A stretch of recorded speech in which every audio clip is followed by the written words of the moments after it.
Hey guys, welcome to my channel. Hope you are doing fine and today I am going to discuss with you the psychology of love. And before going ahead, do not leave until you subscribe, share and like this video. सबसे पहले अगर हम बात करते हैं, देखिए the most common topic that everyone must understand is the psychology of love. And I'm going to make this very brief and so that you can briefly understand what actually it is.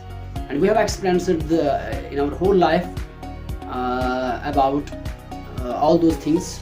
तो इसी को हम जानने की कोशिश करते हैं कि ये जो साइकोलॉजी है लव का, ये क्या है असल में, क्यों most of the time why girl or why boy fails to maintain the relationship forward, why it does not last for long, what are the reasons, what are the key reasons it does not remain as it was at the time when in the stage of beginning.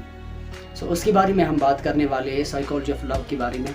सबसे पहले अगर हम जानने की कोशिश करते हैं, हमारे पास जो लव होता है उसमें कुछ स्टेजेस होते हैं.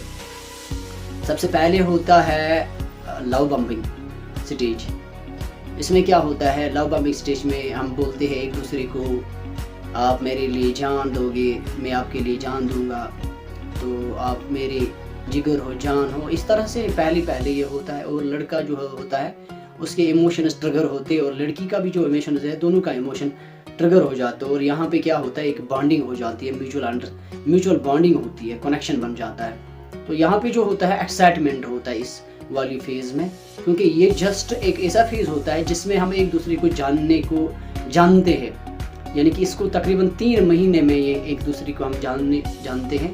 और जब एक दूसरे को हम 3 महीने में जानते हैं, कम्प्लीटली हम एक दूसरे के बारे में अच्छे से जानते हैं, तो 3 महीने के बाद इस रिलेशनशिप का जो एक्साइटमेंट होता है वो डाउनफॉल होना शुरू हो जाता है. क्यों? क्योंकि रीज़न ये रहता है, उसके बाद होते हैं, उसका स्टेज होता है फिज़िकल इंटीमेसी.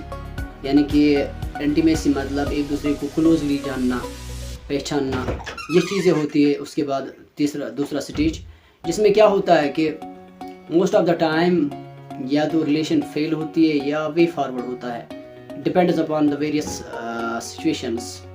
अब यहाँ पे क्या होता है, आमतौर पर जो लड़की होती है या लड़का होता है, अगर दोनों पार्टनर जो लेस केयर करता है, जो मतलब दोनों में से लीस्ट केयरिंग वाला होता है ना, वो इजीली इस रिलेशन को डिटैच कर पाता है. अब वो वाला पर्सन जो इस रिलेशन के लिए बहुत केयर करता है, वो ज़्यादातर उसमें इमोशनली ब्रेक हो जाता है. सो इसमें क्या होता है, 3 महीने में एक दूसरे को जब कम्प्लीटली जानते हैं ना, फिर हमें एक एवरेज इंसान दिखता है. जैसे बाकी लोग होते हैं वैसे यहाँ ये भी होता है. तो इस तरह से ये 3 महीने का स्टेज दिखता है. फिर इसके बाद इंटीमेसी बढ़ जाती है. तो जब इंटीमेट हो जाते हैं, एक दूसरे को जान जाते, तो there comes a stage where we feel that he is like an average person. So that is how it works for 3 months.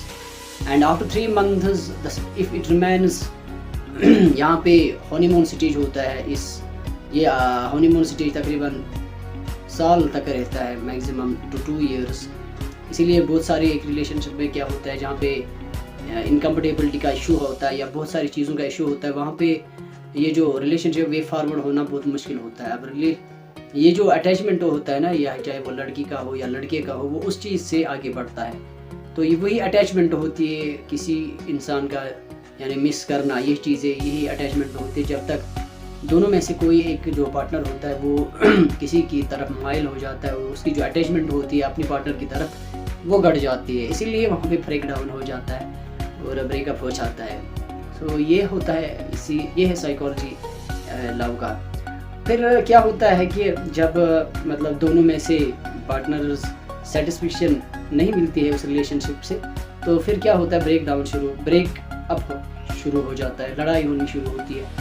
तो लड़ाई की वजह से क्या होता है, देखो जब लड़की लड़ाई शुरू करे ना, तो आपको जानना चाहिए कि द स्टेज इज़, आपको ये जो स्टेज है लव का, इट इज़ डाउनग्रेडिंग, यानी कि ये अब नीचे जा रहा है. सो इस चीज़ का ख्याल रखिए. तो यहाँ पे क्या होता है, इस स्टेज में जो लड़की होती है या लड़का होता है, दोनों में से एक होता है, वो लड़ाई शुरू करता है. और उनके रीजंस होते हैं उसके अपने अपने, तो इससे क्या होता है जो दो पर्सन्स की जो एक्चुअली जो स्टेज होता है ना, वो ग्रो अप नहीं कर जाता है। तो ये बहुत मुश्किल होता है रिलेशनशिप में आना आसान होता है, लेकिन रिलेशनशिप को फॉरवर्ड करना बहुत मुश्किल होता है। तो इसीलिए बहुत सारे ऐसे केसेस होते हैं जहाँ पे फाइनली क्या होता है, लड़की या लड़का ब्रेकअप होना शुरू हो जाता है। ठीक है, तो ये 2 स्टेजेस मैंने, इसके बाद 6 महीने तक आमतौर पर ये होता है। 6 महीने तक मैक्सिमम, मतलब मोस्टली स्टेज जो होता है ना, अगर 6 महीने के अलावा साल 2 साल तक चली गई ये रिलेशन, तो जानो कि ये थोड़ा स्टेबल हो गई, बहुत ज़्यादा स्टेबल होती है 2 साल में।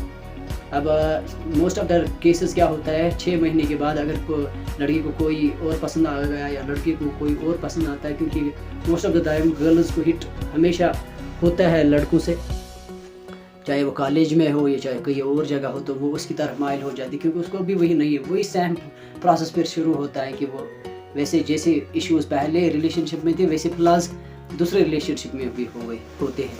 सो that is how the relationship feels, and most of the time we find it as common.